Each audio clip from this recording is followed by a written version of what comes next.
buenas noches, queridos telespectadores de Canal 44. Otro miércoles más en este su programa La Vía de la Libertad, el programa que pretende hacernos más libres. Bueno, esta noche vamos a hablar de economía, como no, es decir, después de tantos cambios que han habido, sobre todo después de las últimas noticias sobre calificaciones de la deuda, no solamente española, sino también de los bancos, es decir, que esto compromete, y veremos ahora cómo, a nuestra economía. Y bueno, pues después también, por supuesto, como no, de lo que está ocurriendo con el presupuesto público, sobre todo bueno, el tema de las comunidades autónomas, a ver cómo se va a corregir. Es decir, vamos a hablar sobre todo de temas financieros, de temas económicos, porque es el día en que bueno, pues, realmente hace falta hablar de estos temas, porque realmente la situación de la economía española pues necesita que hablemos de estos temas e intentar buscar a ver si podemos encontrar algunas soluciones. Bien, para eso me acompaña, y voy a presentar a mis invitados, don José Miguel Guinda García. Muy buenas noches, don José Miguel. Buenas noches. José Miguel es perito industrial desde 1989 hasta julio de 2010, consejero delegado de una empresa americana fabricante de componentes de automoción, ha sido presidente de la Comisión Internacional de la Cámara de Comercio de Zaragoza hasta julio de 2011, de la que, por cierto, sigue siendo vocal. Actualmente está jubilado y el pasado 19 de mayo de 2011 es presidente de la Asociación Empresarial de Plaza, AEPLA.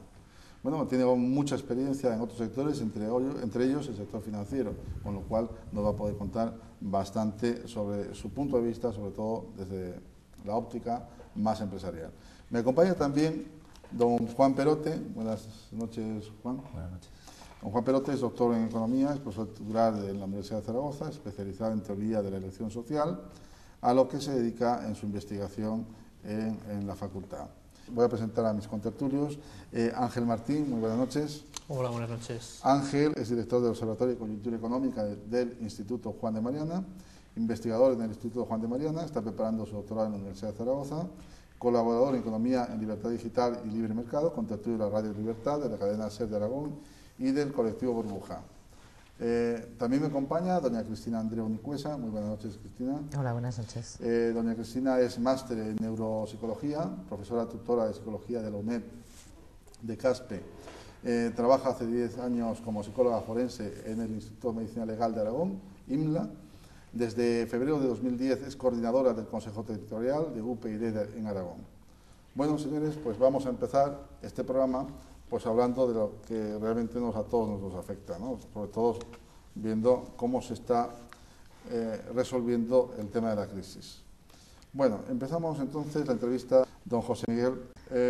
Hemos visto que el sector bancario, los activos financieros, ¿verdad?, relacionados con el sector inmobiliario, han sufrido un fuerte deterioro.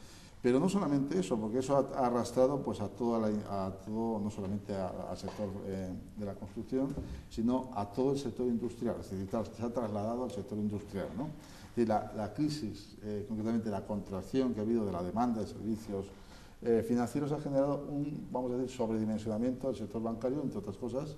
Se habla de que hay que recortar, o bueno, hay que fusionar una serie de cajas, una serie de bancos, entre otras cosas, ¿no?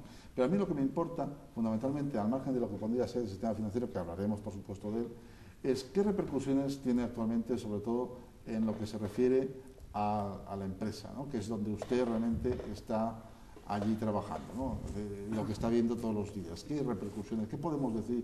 ¿Qué están sufriendo los empresarios? Bueno, yo quiero decir que el gran problema que en estos momentos tiene el sector industrial, el sector empresarial, es la falta de crédito, es decir, no fluye crédito, como consecuencia de la situación del sector financiero. Esto tampoco es una novedad, o sea, es decir, en el año 92 también había una falta de crédito y en el año 78 había una falta de crédito. Por lo tanto, no es una novedad. Ha habido crisis y en consecuencia de las crisis ha habido problemas de crédito. Pero sin duda alguna, la crisis como la actual yo no la he conocido, a pesar de llevar más de 45 años como profesional. Y eso efectivamente está afectando al sector industrial. Es decir, de alguna manera, el haber perdido, como hemos perdido, la posibilidad de tomar decisiones relativas pues tanto al tipo de cambio como al tipo de interés, como algunas otras políticas que lógicamente al estar en la Unión Europea hemos perdido, no nos permite y tenemos que seguir de alguna manera las instrucciones del Banco Central Europeo. Esto supone que efectivamente tenemos una situación con unos activos inmobiliarios sobrevalorados en los balances de los bancos y cajas de ahorro, y automáticamente, mientras no se solucione ese problema, va a ser difícil que el crédito fluya.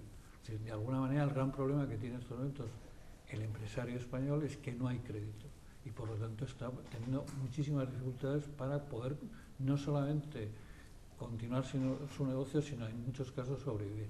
Ese es el gran problema. Si hay que buscar una solución.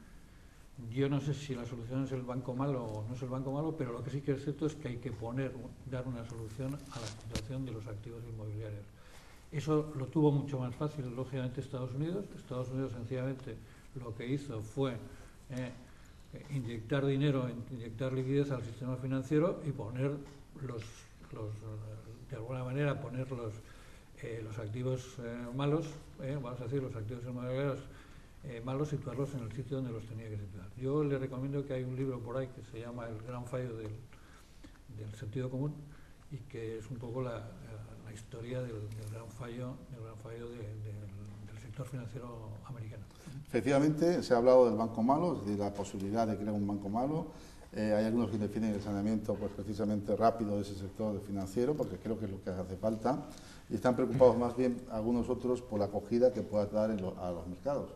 Y bueno, pues hablando de acogida a los mercados, ya sabemos que ha habido una disminución en la categoría de nuestra deuda, la deuda española, pero también en la categoría de la deuda de los bancos. Concretamente hemos pasado, me parece, a BB positivo, BB positivo en la rebaja de rating, en este caso de los bancos, y en el caso de España a BBB, a triple B positivo.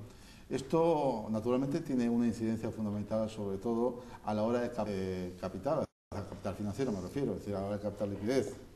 Pues esa liquidez solamente llega a cuentagotas, y ese es el grave problema de nuestro sector financiero.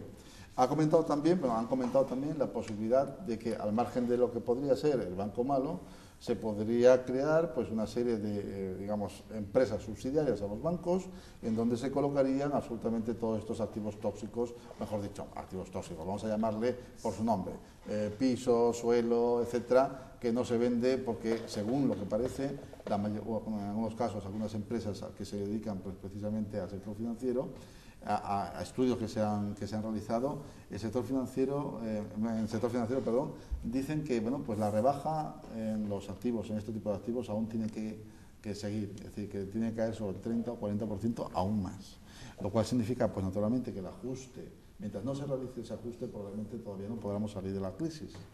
¿Qué es lo que opina José Miguel sobre esta valoración de las oficinas de rating? O sea, y realmente, ¿qué es lo que cómo nos afecta?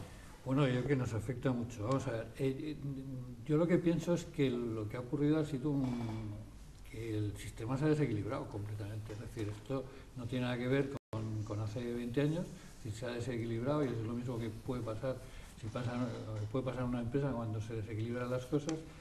Y precisamente uno de los temas que habla en este libro que yo les comentaba antes es que efectivamente se pensaba y se creía que los activos inmobiliarios iban a seguir creciendo en su valor. Es decir, de alguna manera, desde el año 29, los activos financieros no habían disminuido en su valor más de un 5%. Como consecuencia de esto, entramos en la burbuja inmobiliaria. Esto ha tenido un efecto muchísimo mayor en España. Yo recuerdo mi época de la banca, donde efectivamente para conseguir un crédito hipotecario, primero no te daban más del 70 o el 80% del valor de tasación.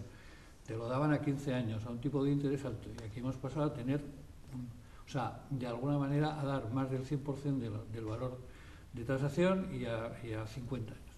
¿Esto qué hace? Pues que en estos momentos, lógicamente, que hay un superdimensionamiento de la cantidad de vivienda y suelo que hay en propiedad de los bancos, automáticamente esté creando unos problemas tremendos en sus balances y afecta, lógicamente, a la liquidez.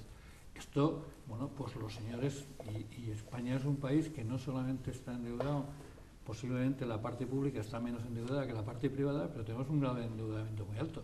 Entonces, como consecuencia de esto, los señores que nos quieren prestar dinero nos están diciendo que si nos lo prestan lo vamos a tener que pagar más. Esto me recuerda a una cosa que a mí me contaba un director general mío cuando yo estaba en la banca. Me decía, sobre todo cuando vais a renovar un crédito, era una situación también difícil y complicada, los tipos de interés entonces estaban más o menos al 19%, y nos decía una cosa, que por lo menos nos paguen los intereses, porque si tenemos que renovar el principal de los intereses, en 5 años habremos duplicado el crédito. Es decir, esto es lo que de alguna manera está pasando. Entonces, tenemos que solucionar el tema de esos activos inmobiliarios. ¿Cómo? Yo creo que van a buscar una solución, pero esto es un poco parecido a lo que pasa en las empresas. Cuando uno tiene activos que los tienes sobrevalorados, automáticamente lo que se está haciendo es engañarse. Seamos claros. De alguna manera los están engañando. Entonces, no queda más remedio que ponerlos en su sitio. Y yo me imagino que si bajan esos activos, posiblemente habrá mercado. Pero tengamos en cuenta que en el último año, antes de la crisis, en España se construyeron 750.000 viviendas. El mercado, habla todo el mundo de que no hay mercado para más de 150.000 viviendas en estos momentos, luego tenemos muchos años por delante. Claro, lo que pasa es que hay una resistencia de los precios a la baja, sobre todo de los precios de los activos inmobiliarios, ¿no? Fundamentalmente, creo que es una de las medidas que habría que tocar, evidentemente, y creo que el Gobierno parece ser que pretende tocarla, ¿no? Ahora, ¿qué se podría hacer para solucionar, pues, entre otras cosas, por ejemplo, el que, bueno, pues, intentar que las comunidades autónomas reduzcan, por ejemplo, ese déficit, porque también, evidentemente, ha hablado de déficit, no solamente público, sino también privado. ¿Usted cree que es necesario también un recorte del gasto, en este caso en las comunidades autónomas? Sí, porque, claro, aquí estamos hablando de que no hay liquidez, pero si no hay liquidez, porque no hay ahorro, fundamentalmente. Porque tenemos que recurrir a los mercados mayoristas, fundamentalmente. Y si, claro, si no tenemos disposición de ahorro dentro de la economía española, tanto porque no hay ahorro privado como no hay ahorro público, porque hay déficit, evidentemente, estamos ante una disyuntiva. ¿Qué hacemos si no nos dan fuera dinero y no lo tenemos dentro y encima estamos creando déficit? ¿Qué hacemos para conseguir la liquidez? Bueno, yo creo que efectivamente las comunidades autónomas tienen que ajustar todos sus presupuestos, pero además yo esto doy una explicación muy clara, o sea, un poco relacionado con la empresa privada. A mí cuando me hablan, y yo hablo con algunos políticos, y les digo del tema de la austeridad y de recortar gastos, me dicen, sí, pero eso que estás diciendo tú es el chocolate del loro. Y yo les contesto siempre una cosa, en las empresas privadas ya no hay chocolate del loro, sencillamente porque no hay loro. O sea, si terminamos con los loros. O sea, es decir, hubo una situación que hubo que ajustar y todo el mundo ha tenido que ajustar todos sus gastos y todos sus costes. Bueno, y eso es lo que tienen que hacer las comunidades autónomas. Es decir, a ver, yo creo que, y alguno pues se puede considerar que posiblemente aquí hay algunos compañeros de la mesa que no están de acuerdo conmigo. O sea, este país no se puede permitir el tener más piscinas cubiertas que nadie, el tener más kilómetros de autovías que nadie, tener más kilómetros de AVE, tener 51 o 55 universidades. Es decir, esto no puede ser. O sea, es decir, esto, yo creo que todos conocemos algunos países por ahí fuera donde efectivamente las universidades hay un número determinado de universidades. Entonces, bueno, y esto además no puede ser gratis. O sea, es decir, esto es lo que hay. Entonces, las comunidades autónomas van a tener que ajustar sus presupuestos al máximo y efectivamente eliminar, y habrá que empezar por eliminar todos aquellos gastos que no añaden, vamos a decirle, valor para el ciudadano, para que efectivamente de alguna manera podamos estar en una situación equilibrada de presupuesto. Es decir, si esto es como una familia, o sea, en el momento que uno gasta más de esa, en alguna situación se va a ver comprometido. O sea, es decir, se podrá endeudar durante un tiempo, pero llegará un momento en que efectivamente no le prestarán dinero. Y no le prestarán dinero porque los que prestan dinero, y esto yo lo digo desde el punto de vista de cuando estuve en la banca, lo que quieren no es quedarse con nada, lo que quieren es que les devuelvan dinero. O sea, es decir, de alguna manera lo que quieren es que les devuelvan el dinero que prestan. Y este es el gran problema que tenemos. Por eso estamos acudiendo a los mercados mayoristas y por eso cada vez tenemos más problemas. Tenemos toda esta volatilidad que afectan tanto al tema de bolsa como a los temas de la prima de riesgo. Muy bien. Le voy a hacer una última pregunta. Dice, ¿es un error político para usted, un error político europeo me refiero, forzar este ritmo de ajuste del déficit?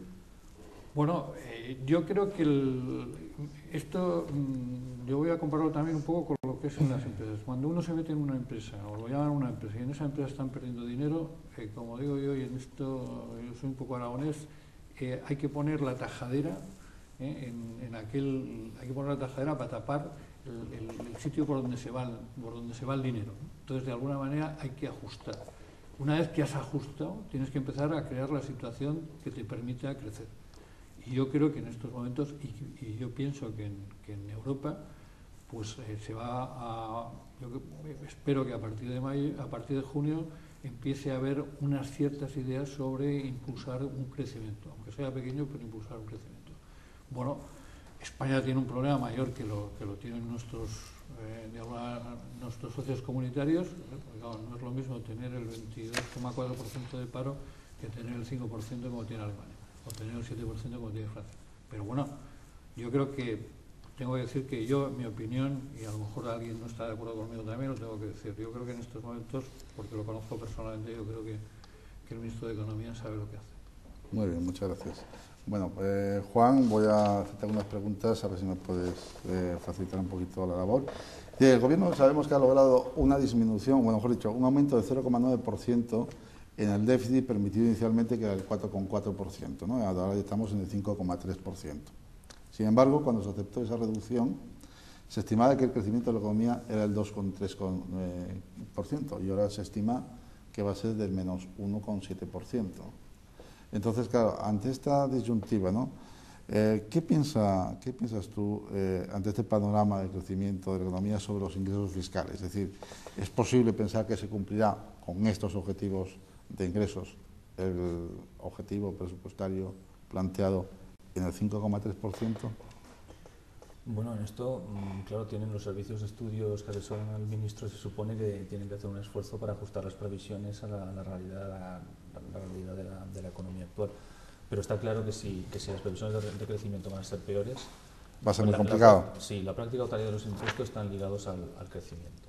Y los gastos, pues muchos de ellos están ligados al déficit, de hecho, a un crecimiento negativo. Entonces, pues bueno, está bastante claro que a menor crecimiento, pues la base impositiva será menor, y tanto los impuestos directos como los indirectos, pues a pesar incluso de estas subidas de impuestos de las últimas leyes, pues probablemente se recaude menos de lo que se espera. Es lo que entonces, eso quiere decir que al final reducir el déficit y conseguir su objetivo va a ser un poco complicado para el Gobierno. Quiere decir que con esto lo que quería entrar es un poco en el debate de si no se va a poder cumplir a tiempo, bueno, si no se va a poder cumplir el déficit, ¿qué le interesa a España hacer?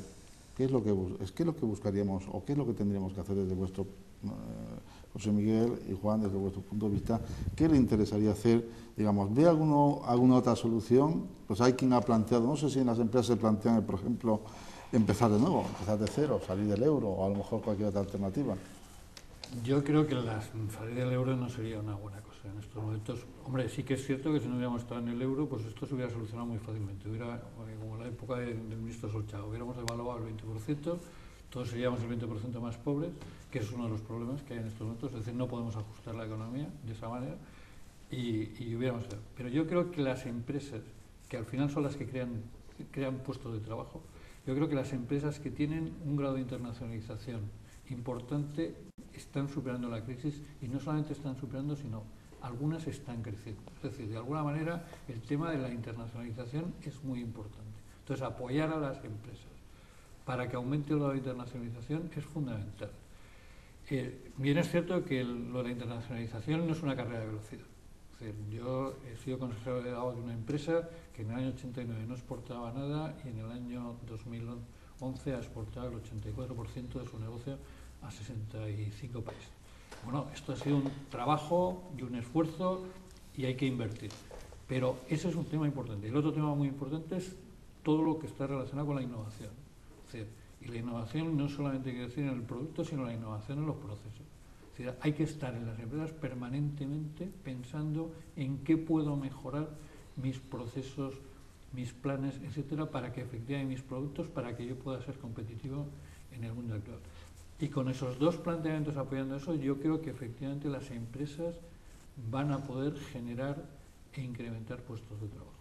Yo veo que efectivamente las empresas que están con un alto grado de internacionalización y que están aplicando temas de innovación están no solamente sobreviviendo, sino creciendo. Yo creo que es una parte muy importante y es lo que, desde mi punto de vista, el gobierno, las comunidades autónomas deberían de estar apoyando a las empresas. Bien, Juan, no solamente una cuestión para añadir, porque se añadir un poco más.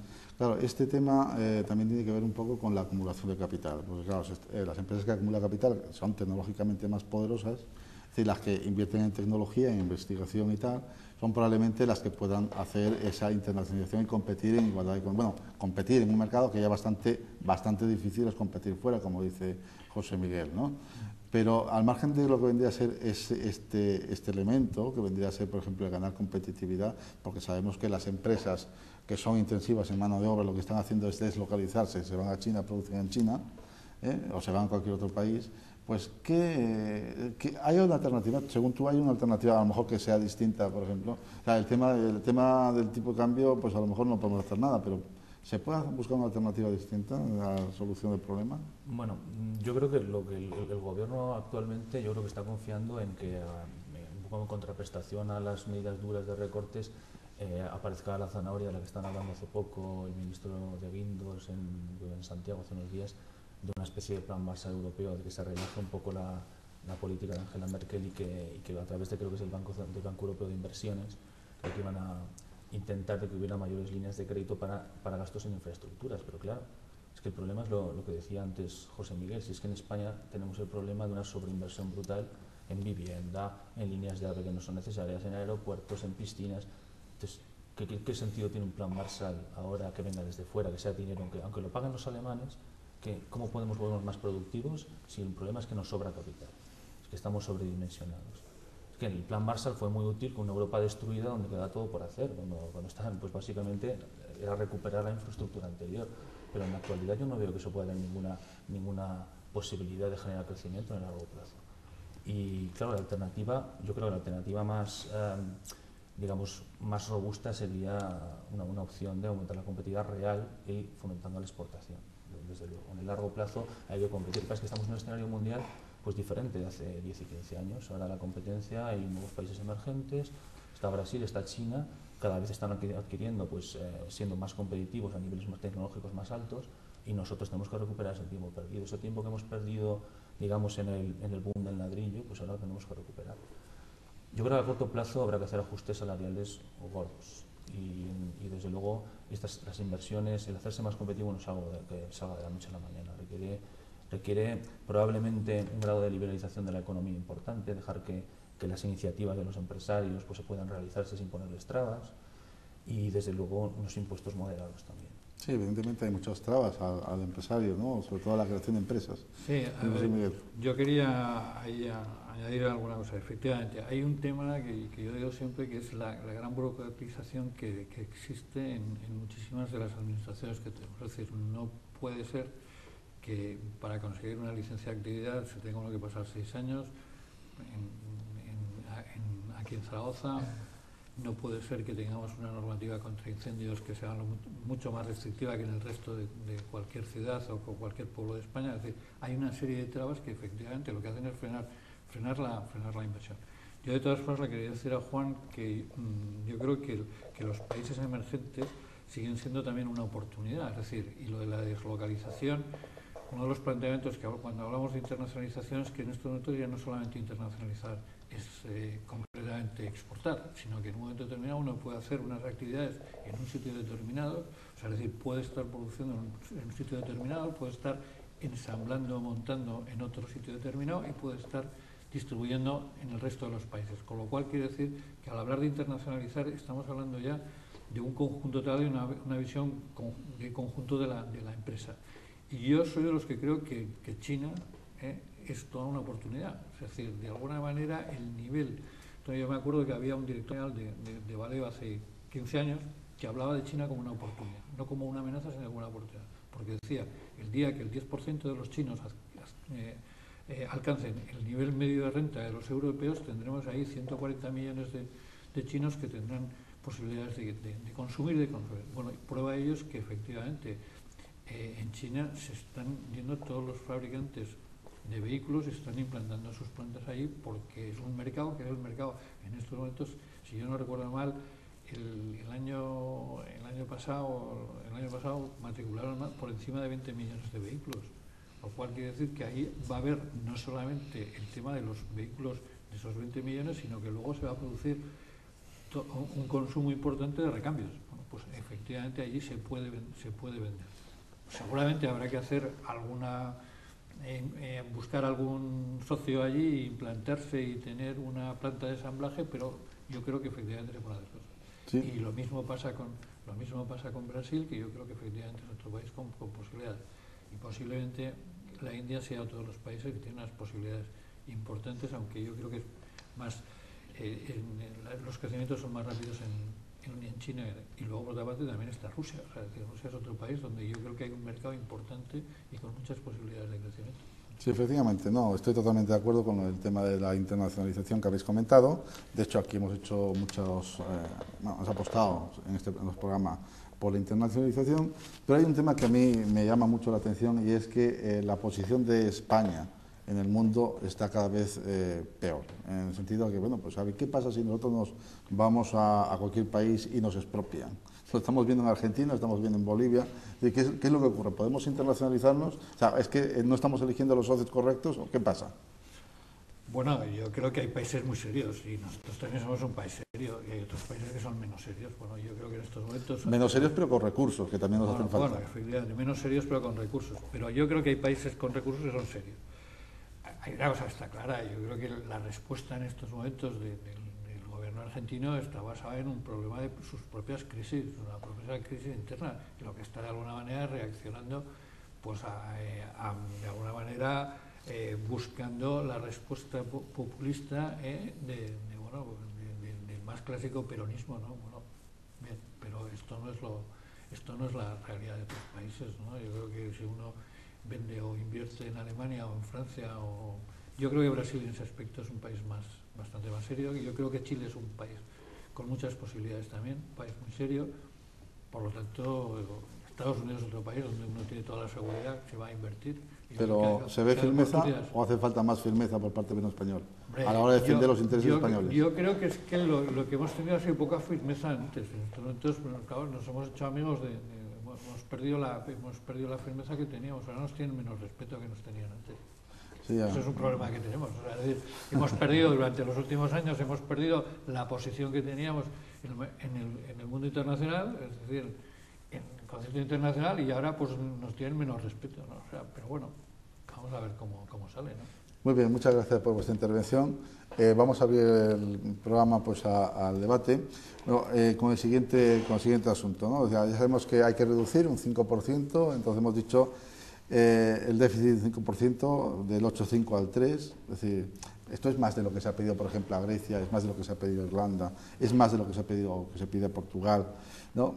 Y claro, si vamos a tener que reducir tanto, se van a tener que tocar una serie de partidas, como habías comentado, importantes. Es decir, vamos a tocar el tema del sistema de pensiones, el tema del sistema de prestaciones.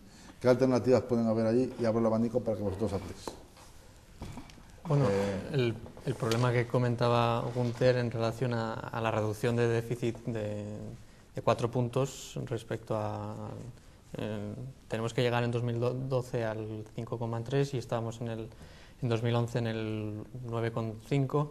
Entonces hay que ver que esa reducción más amplia se debe también a que hemos incumplido nuestros compromisos, es decir, que el gobierno español, el anterior en este caso, se comprometió a un objetivo de déficit que al final no ha cumplido, y bueno, eso de cara a los mercados internacionales pues da una imagen de país poco serio y que no cumple sus compromisos de déficit. Entonces eso hay que decirlo. Y en relación a la reducción de déficit, a cómo llevarlo, es un tema complicado, pero sí que hay algunas alternativas de reducir gastos, sobre todo, al menos en priorizar en esos gastos en un primer momento, porque en estos momentos el gobierno tiene que hacer una labor pedagógica muy importante a la población, porque el nivel de prosperidad de la etapa del boom, que era en parte una ilusión, no va a volver y el sector público, como comentaba José Miguel, se tiene que ajustar y eso implica unos costes para mucha gente, pues funcionarios, lo estamos viendo en la universidad, etcétera, unos costes que cuesta asumir. Entonces se debe hacer una labor pedagógica y primero se debe priorizar hacia gastos más políticos o, por llamarlo de alguna manera, como podrían ser determinadas subvenciones a sectores que no tiene sentido, o determinados privilegios que se concede a la clase política, pues como coches oficiales, etcétera, que al final eso realmente cuantitativamente no es muy importante, pero que sí que es relevante de cara a la sociedad. Pues igual había que cambiar el sistema, Cristina. Sí, hablando de coches oficiales, Castilla-La Mancha ha vendido un montón de coches oficiales, pero es que ahora Cospedal va en helicóptero, entonces no sé si ha un ganado perdido, ¿no? Bueno, tú, en fin, yo es que como parece que la economía va por un lado y la política va por otra, y es que yo creo que además en este asunto es que va estrictamente de la mano, o sea, y de hecho yo, en fin, yo creo que hemos llegado a esta situación porque el problema de España básicamente es de la falta de credibilidad, no digamos, a la hora de pedir crédito, y por lo tanto nos lo están cobrando a un ojo de la cara cuando nos dan algo de dinero, ¿no?, prestado. Son dos cosas, que son la deuda privada, no tanto la deuda pública, la deuda privada, que sobre todo se concentra en el sector inmobiliario, eso es evidente, y dentro del sector bancario en las cajas de ahorros, no tanto en los bancos, y esto es así. Y de hecho el decreto del Gobierno para la reestructuración del sistema financiero parece que está pensado casi exclusivamente en las cajas, por algo será. Y por otro lado, la falta la falta de voluntad política y también, en fin, pues una cierta inercia del sistema autonómico para la contención del gasto, porque el problema de las comunidades autónomas es el déficit, es parar el gasto corriente absolutamente desbocado que estaba hecho sobre un sistema que se financiaba especialmente del sector inmobiliario a base de vender suelo, de recaudar impuestos, de vender viviendas, etcétera, etcétera. De repente eso estalla, las comunidades autónomas pierden ingresos y no saben por dónde recortar, ¿no? Ese es el asunto. Y tú decías, ¿de dónde recortamos? Pues efectivamente hay muchas partidas antes de tocar sanidad o antes de tocar educación, que no digo que no haya que hacerlo, y sobre todo, en fin, hacerlo más eficiente. Pero claro, de repente el Gobierno de España entra en pánico, hace una semana, entra en pánico y dice 10.000 millones, 7.000 de sanidad, 3.000 de educación. Y llega aquí el consejero de Sanidad y dice, bueno, no preocuparse, en Aragón tocamos a 5 euros por cabeza. Pues no es verdad, tocamos a 172 porque yo he echado las cuentas. O sea, solo en esa partida tocamos a 172 contando que paguemos todos, que tampoco va a ser el caso, claro. Porque 3.000 millones, 7.000 millones, el 3% es Aragón, redondeando, eso significa 210 millones para Aragón, dividido para 1.220.000 aragoneses, tocamos a eso. No, bueno, Aragón va a ahorrar 210 millones en sanidad, ¿vale?, a partir de esa medida. En televisiones nos estamos gastando este año más de 80 millones en televisión pública. En empresas públicas, 530 y tantos, el 10% del presupuesto. En comarcas, en lo que es el aparato político-administrativo de las comarcas, porque a los médicos que trabajan en las comarcas les paga sanidad, eso va en otro sitio, ¿no? Pues más de 100 millones. Entonces, claro que hay sitios de donde recortar y desde luego no es la menor el tema de los gastos superfluos, ¿no?, los coches, el boato, sobre todo porque hay que dar ejemplo. Y tú, Ángel, hablabas de pedagogía. Pero claro, yo creo que a la gente lo que está pasando no hace falta explicárselo mucho porque lo está padeciendo. Es que lo estamos padeciendo. O sea, los ciudadanos de a pie ya sabemos que hay que apartarse el cinturón. El problema es que no hay pedagogía que valga cuando con un 25% de paro pues llegan los diputados y lo primero que hacen el primer día que se sientan en las Cortes de Aragón, por ejemplo, es ponerse una pensión de cesantía que no existía hasta este año, hasta el año pasado. Entonces, pedagogía solo valdrá si hay ejemplificación, o sea, si hay ejemplo. Quiero decir, si la clase política de verdad recorta de lo superfluo, se aprieta ella también como casta el cinturón, eliminamos niveles político-administrativos que nos cuestan un ojo de la cara y que no sirven para nada, como las diputaciones provinciales, fusionamos ayuntamientos, etcétera, y luego Si hubiera que recortar sanidad y educación, pues ya veríamos, pero es que hay muchos sitios antes de donde recortar. Pero yo creo que la situación fundamentalmente de las cajas de ahorro, y no es que lo diga yo, lo dice el acuerdo del Consejo de Ministros para la reactivación económica que aprobó el viernes pasado, que incluye un conjunto de medidas, y entre ellas lo que viene a decir es que, desde luego, los problemas están en las cajas de ahorros, y lo que no hace es reconocer que, en el fondo, esos problemas de endeudamiento excesivo en el sector inmobiliario, más allá de cualquier criterio profesional, porque a ninguno de vosotros, los economistas que estáis aquí, se os hubiera ocurrido meteros en ese jardín si no hubiera sido por presión política, ¿no? Y porque en los consejos de administración de las cajas de ahorros están sentados los políticos, los partidos políticos, y a eso, en cambio, no se le va a meter mano. Por eso yo ahí veo que la solución que se da al sistema financiero va a ser un poco, va a ser cuando menos dudoso, y eso no es que lo diga yo, es que además lo acaba de decir el Fondo Monetario y lo acaba de decir también la Unión Europea. Hombre, el Fondo Monetario comenta que hay que intervenir y hay que prestar dinero público. Es decir, ¿estáis a favor de esa solución? Yo es que, claro, es decir, Juan. Los liberales, por principio, no estamos de acuerdo con la socialización de pérdidas para todo el mundo. Eso por principio. Más habiendo ya hecho una socialización anterior. Ya habiéndose algunas, y les ido retrasando el problema. En España lo que pasa es que han estado los bancos, sobre todo las cajas, efectivamente, había una especie de amnistía en la transparencia de las cuentas durante mucho tiempo. Otros países desde el principio, pues venga, soltaron, hicieron ya las transferencias, la asociación que hubo que hacer, y se hizo una vez, y ahora esto lo hemos ido dejando para el final, pero al final alguien va a tener que pagar por eso. Y este banco malo, o una gran superinmobiliaria, o lo que se haga al final con esta historia, al final esa la van a tener que pagar. Ya alguien la tiene que pagar, y al final todo apunta que al final va a ser los ciudadanos de a pie con sus impuestos. Yo no veo otra forma. Yo creo que efectivamente el problema es que hemos retrasado demasiado las medidas, ¿no? Es decir, de alguna manera el problema es que hoy hay un artículo que es muy curioso en un periódico de aquí de Zaragoza, en el cual al final dice: ¿alguno se acuerda de lo que le dijo el señor Pizarro al señor Solbes en el programa, en el cara a cara? Bueno, pues lo que estaba diciendo Pizarro era lo que ha pasado, ¿no? O sea, es decir, efectivamente lo que ha pasado. De alguna manera, si hubiéramos tomado esas medidas en ese momento, estaríamos posiblemente en una situación mejor. Ahora tenemos una travesía del desierto que vamos a ver cómo lo pasamos. Yo te voy a decirte, Cristina, que yo estoy convencido de que se van a profesionalizar los bancos, o sea, las cajas de ahorro. Yo sé que efectivamente se van a profesionalizar, y porque creo que además en el ánimo del ministro actual de Economía está en que efectivamente esté manejado no por políticos, sino por profesionales, porque posiblemente se hubieran metido en jardines mucho menos complicados que los que se han metido, ¿eh? Pero independientemente de todo esto, pues va a haber que buscar una solución a ver cómo conseguimos que esto empiece a crecer, y porque para crear empleo vamos a tener que crecer.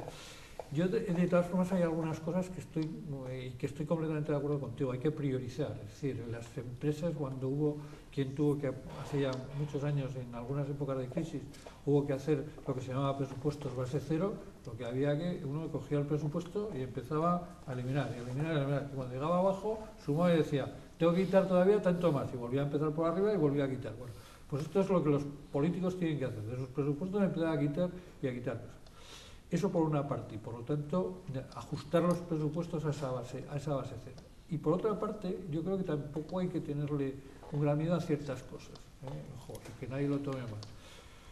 Pero en Suecia, que es el paradigma del estado del bienestar, hace más de 20 años que tienen copago en el tema farmacéutico, o sea que por lo tanto que no nos asustemos de estas cosas, porque claro, hay cosas que si queremos sostenerlo, el gratis total, esto no va a ser posible de mantenerlo. Es decir, de alguna manera no va a haber posibilidades. Entonces, bueno, pues habrá que buscar soluciones. Primero, vamos a empezar por priorizar todos esos gastos y eliminar todo aquello que, como digo yo, no añada valor al ciudadano. Porque otra de las cosas que nos ha pasado es que y no solamente las comunidades autónomas, los ayuntamientos también, o sea, cuidado con los ayuntamientos. Lo que nos ha pasado es que con el estado de las autonomías, que yo apoyo y que yo defiendo, todo esto, al final lo que creíamos que era una descentralización administrativa y poner a los ciudadanos más cerca, más cerca, o sea, perdón, a los políticos, a la administración más cerca del contribuyente, al final lo que hemos creado es una macro administración que no se sostiene, y habrá que ajustarla, pero ajustarla y ponerla como hemos hecho en las empresas, que hemos ajustado las estructuras a las necesidades en cada momento. Y eso es lo que habrá que hacer. La economía española es una economía que se ha desarrollado hacia adentro, una economía que tiene la mayor parte de su Producto Interior Bruto precisamente dentro de España. Ante esa situación, el Gobierno ha previsto elevar los impuestos, el impuesto a la renta de las personas físicas, y tiene previsto también elevar el IVA. Es decir, ante esta situación, pues naturalmente la demanda tiene que resentirse. ¿Qué es lo que opina? ¿Qué política? ¿Esa es una política liberal o es una política keynesiana? Pregunta a los liberales. Juan, te ha tocado. Pues evidentemente ya lo sabes, es decir, eso no es una política keynesiana. Es una política keynesiana, lo que pasa es que ligada a un presupuesto ajustado a cero, pero vamos, con subidas de impuestos. Yo la verdad es que no veo que eso nos vaya a conducir al crecimiento en el largo plazo. Evidentemente, si la economía fundamentalmente se recauda de lo nacional, evidentemente las repercusiones sobre la reducción en el consumo tienen que ser necesariamente mayores. Esto es lógico, ¿no? Sí, ¿o no, Ángel? Bueno, en realidad quería matizar lo de las políticas keynesianas, porque realmente yo no creo que las subidas de impuestos no son política keynesiana, porque la política keynesiana consiste en tratar de estimular la demanda a través de o aumento del gasto público o disminución de impuestos, pero ambas. Otra cosa es que la política de elevación de impuestos sí que es una política intervencionista y por tanto antiliberal, eso sí. Pero quería matizar y sí que yo personalmente pienso que la política que ha seguido este gobierno de elevar los impuestos es errónea. También por lo que comentábamos de la priorización de las cosas, porque eso da una imagen a los mercados internacionales y también a la sociedad, y si empiezas elevando los impuestos de la renta a la gente trabajadora, pues ya estás dando una señal yo creo que errónea y de forma más importante que eso tiene consecuencias económicas perniciosas. Hablábamos antes de que la economía española tiene un déficit de ahorro muy importante y que ese ahorro tiene que salir de algún lado para reestructurar el sistema financiero y para financiar también todo el proceso de cambio del sistema productivo. En cambio, el gobierno lo que hizo es subir los impuestos también sobre el capital y sobre el ahorro, desincentivando. Los impuestos de sociedades también. ¿Esto va a descapitalizar por completo a la empresa privada o no, José Miguel? Bueno, vamos a ver, al final uno paga impuestos cuando gana dinero. O sea, si no gana dinero no paga impuestos. O sea, por lo tanto, quiere decir que el impuesto de sociedades está agravando precisamente el beneficio. Por lo tanto, quiere decir que cuando recauda por ese concepto, quiere decir que las empresas tienen beneficios. Por lo tanto, bueno, pues las empresas yo creo que están dispuestas a hacer ese sacrificio y ese esfuerzo. Yo creo que hay mucho ciudadano que está dispuesto a hacer ese esfuerzo. Es decir, estoy de acuerdo que la situación no es la misma que había en el año 96, pero en el año 96 también este país estaba con una situación muy complicada. De acuerdo que no había, posiblemente no estaba tan globalizada la economía como estaba. Pero efectivamente en el año 96 también había una situación muy complicada. Teníamos una tasa de paro muy alto, teníamos unos problemas también de endeudamiento. Lo que pasa es que efectivamente, bueno, había posibilidades de hacer estímulos y sacar adelante. Y aquí posiblemente entonces se pudo tomar las medidas antes de cómo se han tomado ahora. Pero yo creo que efectivamente, de alguna manera, las empresas yo creo que están dispuestas perfectamente a afrontar este periodo que toca con sacrificio. De alguna manera, vuelvo a decir lo mismo.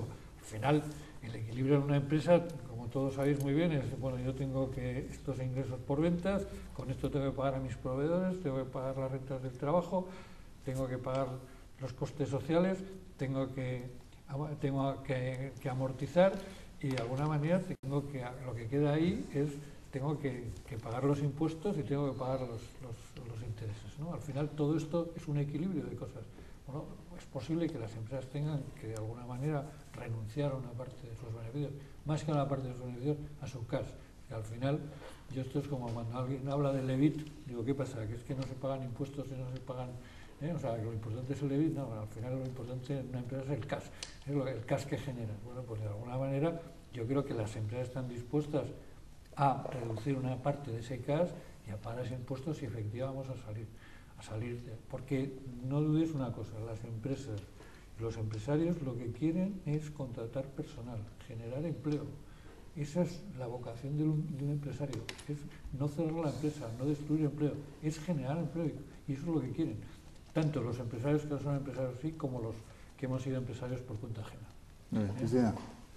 A ver, estamos todos de acuerdo, yo creo que eso es evidente, ¿no? Pues que el país necesita reducir gastos y aumentar ingresos, eso es evidente. Ahora, ¿de dónde? Bueno, eso es ya lo discutible, ¿no? ¿Los impuestos te parece bien, hacia la subida de impuestos? No, eso iba a decir, o sea, vale. que no me parece bien, que hay que recaudar más, es evidente, que tenemos que gastar menos y aumentar los ingresos parece evidente para mantener el déficit en un sitio sensato, ¿no? Ahora, ¿de dónde? Claro, han cogido la vía más fácil y además de una manera relativamente demagógica, porque, por ejemplo, la subida del... Quiero decir que al final siempre recae, la inmensa mayoría de los ingresos de este país recaen sobre el ciudadano de a pie y básicamente sobre las nóminas. La última subida del IRPF, por ejemplo, recaudó 1.500 millones de euros. ¿Sabes cuántos se nos fueron por la recuperación de la deducción por vivienda? Más de 5.000. O sea... Es que si por un lado te quito y por otro lado suelto, pues es que no hemos hecho nada, es que es absurdo, es que son dos medidas absolutamente contradictorias. Desde luego lo de la subida del IVA, aparte que es lo más desproporcionado que hay para el ciudadano y que perjudica más cuanto menos tienes, eso es evidente, pues luego eso es que además eso va a hacer que el Producto Interior Bruto también baje, o sea que la gente venda menos, compre menos y por lo tanto que decaiga más la actividad económica. El impuesto de sociedades, tú dices... Paga impuestos el que gana dinero. Bueno, algunos pagan impuestos. El impuesto de sociedades, que tenemos un problema en este país que es un sistema fiscal que es un queso gruyère. Alguna vez un poco lo hemos mencionado. Perdón. Está lleno de excepciones, es decir, está lleno de agujeros por donde se cuela casi todo el mundo. Tenemos un impuesto de sociedades al tipo general del 30% y en cambio el tipo real es del 14%. ¿Eso qué quiere decir? Pues que grandes lobbies, sectores industriales, sectores empresariales potentes, negocian con la administración, con el Estado, negocian un tipo preferencial. Y eso hace que al final el 30% solo lo paga el pobre señor que tiene un kiosco en la esquina, que es el que menos tiene. Y en cambio, pues una empresa importantísima que factura no sé cuántos miles de millones, pues esa es la que paga el 14% o lo que sea, ¿no? En fin. Es decir, que tenemos un sistema fiscal que es una juerga. Luego, ¿de dónde más podríamos recaudar? Estamos renunciando a más de 9.000 millones al año por los privilegios fiscales del País Vasco y de Navarra. Esos son aproximadamente 9.000 millones. Y se los estamos regalando pues porque en la época del medievo pues eran otra historia y aquí nos parece bien. Pues a muchos no nos parece bien y a cualquier ciudadano de a pie no le parece bien, pero a la clase política... Toda la clase política, salvo, además tengo que decirlo, eso sí que es así de claro, solo a UPyD somos los únicos que hemos propuesto siempre la supresión de los privilegios fiscales y que todo el mundo tengamos los mismos derechos y las mismas obligaciones.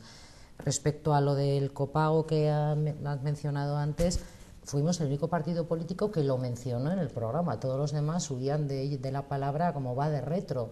Bueno, pues si en algún momento hay que plantearse, pues ya se planteará, pero como he dicho antes, hay de muchos sitios antes de dónde quitar.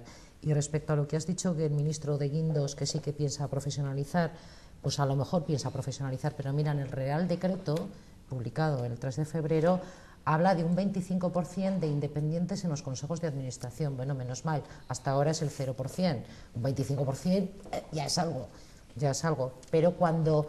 UPyD propuso la despolitización de las cajas de ahorros y que se profesionalizasen y nos votaron en contra, todos, PP incluido.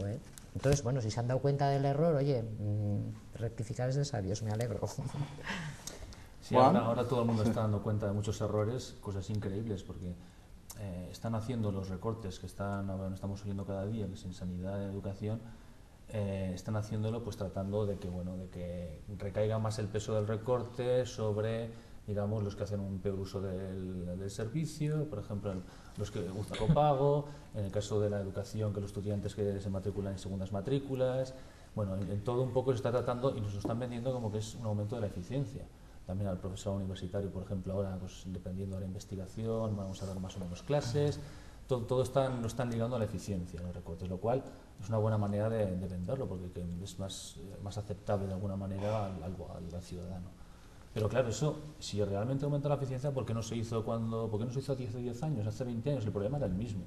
O sea, los funcionarios, la falta de incentivos en los funcionarios ha existido siempre desde que existen los funcionarios.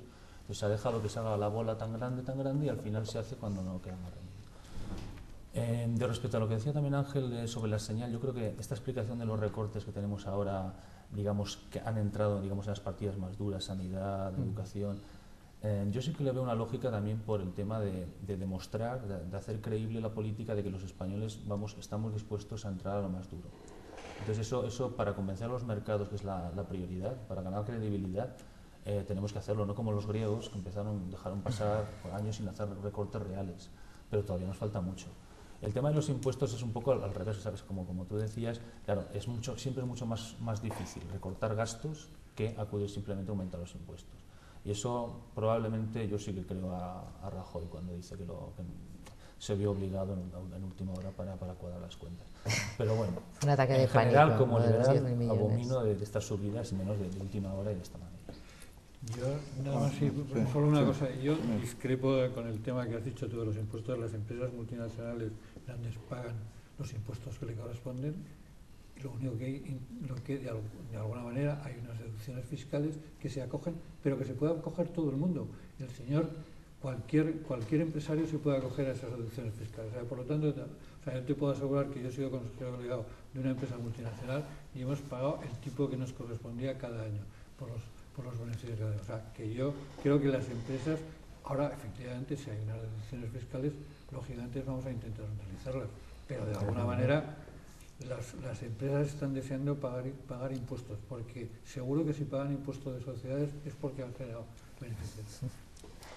Sí, sobre el tema de la fiscalidad, es cierto que el problema de la complejidad está ahí y hay que resolverlo, aunque en España pues tampoco es una excepción, porque en Estados Unidos también es un coladero de los lobbies y de gente que intenta, empresas que intentan colarse por ahí para rebajar la carga impositiva, y yo creo que hay que caminar hacia una mayor sencillez en el sistema fiscal, porque hay propuestas que proponen al menos en la renta y en impuestos sobre capital un tipo fijo, un tipo plano para todos igual, sin deducciones ni desgravaciones ni todas estas complicaciones, y eso puede hacer un sistema más eficiente y mucho más sencillo que, por ejemplo, en algunos países de Europa del Este, simplemente para hacer la declaración de la renta los individuos y también las empresas es rellenar un folio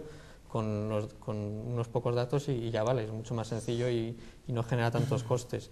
Y luego sobre las medidas del Gobierno en relación a la fiscalidad, esta última semana comentaba de Guindos que se propone ahora, con la subida del IVA, se propone hacer un cambio en la composición de la fiscalidad, es decir, pasar de una mayor tributación en impuestos indirectos, es decir, impuestos sobre el consumo, y rebajar la tributación al trabajo. Eso lo decía y yo me llevaba las manos a la cabeza, porque lo primero que hicieron fue subir la tributación al trabajo. Entonces, claro. Y aquí viene otra vez el tema de la improvisación y el problema político que existe en este gobierno, de que Montoro en el Ministerio de Hacienda dice una cosa y de Guindos dice otra. Me consta, porque me lo han comentado gente que está cerca de Guindos, que a de Guindos le sentó la subida de impuestos como un tiro, porque él lo que proponía era lo que proponen ahora de subir impuesto sobre el valor añadido y rebajar las cotizaciones sociales. Eso es lo que proponía él, y lo que quizás hubiera estado bien que se hubiera hecho en su momento o ahora, pero sin la subida de la renta. Es decir, y este problema político también afecta a la improvisación. Por ejemplo, cuando anunciaron el recorte de 10.000 millones en sanidad y educación, lo lanzaron, si no recuerdo mal, en un día en el que la prima de riesgo estaba por las nubes, la bolsa estaba cayendo al 4%, es decir, esa improvisación no da una imagen de credibilidad. Desde luego, quería añadir una cosa que estoy de acuerdo, que subir el IVA y el IRPF, claro, es lo más inmediato, además es lo más fácil, pero desde luego hay otras fuentes de ingresos que no las han querido tocar. He dicho lo del País Vasco, he mencionado lo del impuesto de sociedades, que coincido contigo en la simplificación, cuanto menos agujero en el queso, mejor. Pero hay un asunto, por ejemplo, que es el fraude fiscal, que están todos de acuerdo que son 70.000 millones. Bueno, pues efectivamente el Gobierno anuncia en este acuerdo de Consejo de Ministros del viernes pasado pues un plan de lucha contra el fraude fiscal, y te vas a mirarlo y resulta que se ciñe al asunto de las contrataciones, o sea, digamos al que trabaja en B, para entendernos, ¿no? Al que trabaja sin cotizar a la Seguridad Social y sin seguro y tal. Eso, como todo el mundo sabe y como los colectivos profesionales de inspectores y técnicos de Hacienda, etcétera, es el 25% del fraude. Se han ido a por la parte pequeña, o sea, no se van a por el grueso, que es el 75%, ¿no? Y que... Claro, son empleadas de hogar y ese tipo de personas. Claro, sí, es el 20, se han ido a por la parte débil del que defrauda, ¿no? O sea, por el débil del que defrauda, pero no a por el 75% del fraude fiscal, que eso lo conoce todo el mundo y son informes que están publicados y que nadie los discute, o sea, todo el mundo los da por buenos, ¿no? O sea, es del partido que sea y y esa parte la han dejado. Vamos a volver al tema financiero para que no escapamos demasiado. Es decir, aquí estamos hablando de que España siempre requiere capital financiero exterior, que recurre a los mercados mayoristas, que ahora la prima de riesgo está a nivel de que hace que los tipos de interés sean demasiado elevados como para que los bancos puedan incluso pedir créditos y poder solucionar su problema de liquidez, ¿no? Incluso para el propio gobierno. Es decir, ante esta disyuntiva, yo es que llego a pensar de que nunca ha habido una planificación correcta en el sentido de que, bueno, aquí nunca en España generalmente se ha primado el ahorro, todo lo contrario, es decir, que los impuestos, por ejemplo, sobre el ahorro siempre han sido pues mayores que sobre el consumo. Ahora, bueno, no sé qué ocurrirá con el caso del IVA. Esto penaliza fundamentalmente el ahorro. Y al penalizar fundamentalmente el ahorro, lo que estamos haciendo es detraer esa liquidez que nos hace falta.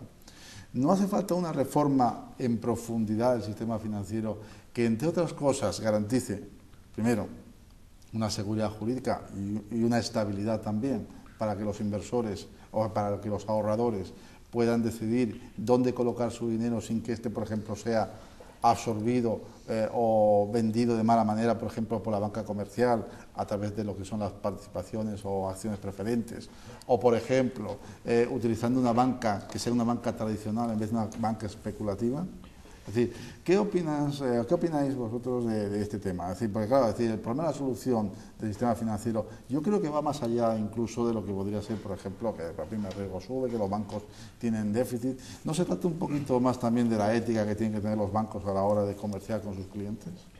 Bueno, yo creo que estoy completamente de acuerdo contigo y además no hay más que ver las últimas cosas que han ocurrido con ciertos productos financieros donde al final vendían productos financieros que no los entendían ni los que los vendían y que de alguna manera han metido a muchos ahorradores y en estos momentos están con una situación, como se dice, ¿no? del agua caliente, el gato del agua caliente huye, ¿no? Que está escaldado. Efectivamente, yo creo que hay que primar el ahorro y además buscar productos que sean, primero, que den una seguridad. No hay cosa más peor que en el mundo financiero, que es la inseguridad. Es decir, cuando la gente tiene dudas, la gente se guarda el dinero, se lo mete debajo de la cama. Es decir, bueno, y por lo tanto primar ese ahorro, que debe ser la fuente de financiación importante. Y olvidarnos de todos estos productos sofisticados y fantásticos que hemos montado y en base a lo cual se creó la burbuja financiera y el gran cataclismo, ¿no? O sea, yo creo que efectivamente la banca tiene que volver a ser una banca mucho más tradicional. En la época que yo trabajaba en la banca había las cuentas, la cartilla de ahorro, los certificados de depósitos y poco más. Y a partir de ahí se empezaron a desarrollar productos, los pagares de propia financiación, los pagares del tesoro, en fin, un montón de productos las sesiones de créditos, etcétera. Yo creo que efectivamente hay que la banca tiene que volver un poco a la banca mucho más tradicional y a ser un captador de pasivos que lo retribuya a un tipo determinado para que efectivamente todo el mundo se ¿No habría sienta que volver a confortable. establecer el coeficiente de caja? Pregunto, porque claro, esto del sistema Yo soy un poco, ha generado un poquito de problemas, ¿no? yo soy poco partidario de las intervenciones, pero lo que sí que creo que efectivamente lo que tiene que hacer el regulador es la vigilancia, ¿no? O sea, es decir, de alguna manera vigilar y comprobar y arbitrar, ¿no? O sea, lo que no puede ser es que después de estar los inspectores del Banco de España en la caja no sé cuántas, al cabo de 3 meses parezca que tiene un agujero de no sé qué. O sea, es decir, esto es lo que no es de recibo, ¿no? Hemos llegado al fin del programa, ya se ha pasado bastante rápido, ¿verdad? Y bueno, pues cuando llegamos al final tenemos un último minuto para poder resumir o lanzar un mensaje a la sociedad zaragozana. Por lo tanto, empezamos contigo, Cristina. Sobre el sistema financiero. Bueno, hemos hablado de tantas cosas. ¿Tú qué quieres resumir? ¿Quieres hablar del sistema financiero? Bueno, lo que tú quieras. Pues que, en fin, que nos han dicho que la reestructuración del sistema financiero no va a costar dinero público. Eso, bueno, pues dice el PP. Yo también lo dudo, porque simplemente es que no vamos a llegar y que se va a plantear un gran riesgo que no ha dado tiempo de comentar hoy aquí, que va a ser, por un lado, eso, que al final haya que repartir también, socializar las pérdidas, aquí todo a parar al mismo bolsillo del ciudadano, y por otro lado, que este proceso de fusiones dé lugar se estima en unos 6 grandes grupos bancarios en España, que eso sería un futuro riesgo. De hecho, en Europa ya empiezan a hacerlas de tamaño más pequeño. Eso también sería una cosa que en el futuro habrá que tener cuidado, ¿no? Pero que exijan a sus políticos que se dediquen a la política y a sus banqueros que se dediquen a trabajar con criterios profesionales y no hacerle la cama a ningún partido en el gobierno. Por lanzar 3 puntos breves, yo creo que la reforma profunda del sistema financiero hay que ponerla sobre la mesa y hay que tener cuidado con los bancos centrales. En segundo lugar, sobre el estado del bienestar, creo que de forma inherentemente es insostenible y hay que poner encima de la mesa también racionalización de este sistema y ver qué se puede hacer. Y en tercer lugar, que creo que nos tenemos que abrochar los cinturones porque vienen curvas bastante fuertes que vamos a tener que lidiar como podamos. Muy bien, Juan. Pues yo también estoy bastante de acuerdo con que el estado de bienestar se ha hecho un monstruo que en las épocas malas como la que estamos, pues tiene difícil solución que no sea muy dura. Respecto al tema financiero, también, bueno, la postura liberal suele ser más orientada hacia que la regulación no suele funcionar demasiado bien. Aquí tenemos el ejemplo de que las cajas han sido las que más activos tóxicos han acabado. Acá son las más, digamos, politizadas. La parte, digamos, más guiada por criterios empresariales se ha mantenido más al margen, está más en línea con los intereses de los accionistas. Entonces no está tan claro el tema de que la regulación hay que hacerla bien y con mucho cuidado. Muchas gracias, Juan, del Partido de la Libertad y del profesor de la Universidad de Zaragoza, compañero. José Miguel. Bueno, yo lo que quiero es ser optimista. Yo, como soy el que más perspectiva histórica tengo, quiero decir que de crisis hemos salido y que de esta saldremos y yo creo que saldremos fortalecidos. Lo que pasa es que esta va a ser más dura y más larga. Y yo también creo que efectivamente el sector financiero ya ha sufrido crisis importantes y que hemos pagado o pagamos en su día todos. Es decir, lo de Banca Catalana lo pagamos entre todos, lo del Grupo Rumasa también lo pagamos entre todos. Por lo tanto, quiere decir que efectivamente de alguna manera algo nos va a tocar poner, o sea, porque al final los ingresos vienen nada más que de alguna manera de las rentas y eso, o sea, los impuestos vienen de ahí. Por lo tanto, pero yo soy optimista y creo que efectivamente con esfuerzo, con trabajo y con sacrificio saldremos adelante. Muy bien, muchas gracias, José Miguel. Bueno, queridos telespectadores, estamos pues en un periodo realmente difícil. Se dice que va a ser la década perdida para España. Este proceso no ha ocurrido solamente en España, ha ocurrido en muchos países. El problema fundamentalmente es de endeudamiento, tanto privado como público, pero endeudamiento del país. Y esto se resuelve, pues naturalmente, desde mi punto de vista, naturalmente, con sacrificio, con, bueno, pues, dado que no podemos lidiar con la moneda, pues, con, bueno, pues, productividad, con, bueno, pues, buenas formas de hacer, con, bueno, en fin, ajustando el cinturón, como dice Ángel, y sobre todo, pues, a tener, pues, esperanza en que, bueno, pues, este país va a ir para adelante.